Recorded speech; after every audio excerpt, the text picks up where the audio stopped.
প্রথম বিশ্বকাপ খেলার অপেক্ষায় 7 ক্রিকেটার আর সবচেয়ে বেশি 4 বিশ্বকাপ খেলবেন মাশরাফি, সাকিব, তামিম, মুশফিক। বিশ্বকাপের মঞ্চে বাংলাদেশের একমাত্র সেঞ্চুরিয়ান মাহমুদুল্লাহ দ্বিতীয় সর্বোচ্চ 3 বিশ্বকাপ খেলবেন। দলে আছেন 7 ব্যাটসম্যান, 4 পেসার, 4 অলরাউন্ডার। চতুর্থ বিশ্বকাপ খেলার অপেক্ষায় অধিনায়ক মাশরাফি সহ পঞ্চপাণ্ডবের 4 জন। মাঝে 2011 বিশ্বকাপ মিস না করলে মাশরাফি হতে পারতেন দেশের হয়ে সবচেয়ে বেশি 5 বিশ্বকাপ খেলার ক্রিকেটার। আর মাহমুদুল্লাহ 2007 বিশ্বকাপ দলে না থাকায় এবার তার তৃতীয় বিশ্ব আসর।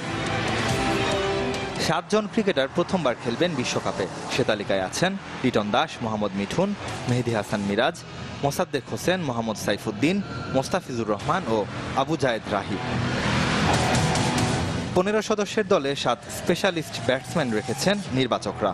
ওপেনিংয়ে তামিমের সঙ্গী হচ্ছেন লিটন দাস। সাকিবের পছন্দের পজিশন 1 ডাউন। মিডল অর্ডারে মিঠুন, মুশফিক, মাহমুদুল্লাহর পর নামতে হতে পারে সাব্বির অথবা সৌম্যকে। মাশরাফি, মোস্তাফিজ, রুবেলের বাইরে স্পেশালিস্ট পেসার আবু জায়েদ। ইংল্যান্ডের পেস বান্ধব উইকেটে স্পেশালিস্ট স্পিনার বলতে মেহেদী হাসান, সাকিব আল হাসান। প্রয়োজনে সঙ্গী হবেন মোসাদ্দেক, সাব্বিররা। 4 অলরাউন্ডারের তালিকায় সাইফুদ্দিন, সাকিব, মেহেদী, মোসাদ্দেক। ঘরোয়া ক্রিকেটে বিশ্বকাপ স্কোয়াডের ব্যাটসম্যানদের রান খরা ভাবনার নাম টিম ম্যানেজমেন্টের।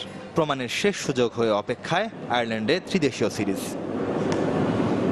রেদওয়ান শুয়েব, চ্যানেল 24।